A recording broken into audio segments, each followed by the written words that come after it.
नमस्कार मित्रांनो, आवरा गाडी ज्यावेळेस ही लाईट अशा प्रकारे ब्लिंक करते त्यावेळेस गाडी तुमची पेट्रोलला लवकर जात नाही किंवा काही गाड्या पेट्रोलला कंटिन्यू जास्त वेळ चालतात. त्याच्यासाठी कधी पण मागचं फ्युएल गेज आहे, गेज हा कंपल्सरी बदलला पाहिजे. तुम्हाला फ्युएल गेज पण दाखवतो. फ्युएल गेज कधी पण फ्युएल गेज चेंज करण्यासाठी सीट कव्हर खोलावं लागतं. सीट कव्हरच्या खाली फ्युएल गेजला इथे कॅप आहे. फ्युएल गेज खोलल्यानंतर मी तुम्हाला फ्युएल गेज दाखवतो.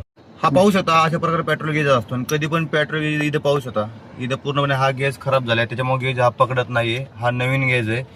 गेज येतो एक ओरिजिनल होंडाचा गेज येतो, एक 1400 रुपयापर्यंत जातो कधी पण.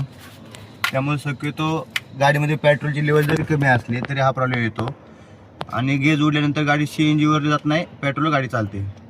असेच नवीन व्हिडिओ पाहण्यासाठी पेजला लाईक करा, फॉलो करा.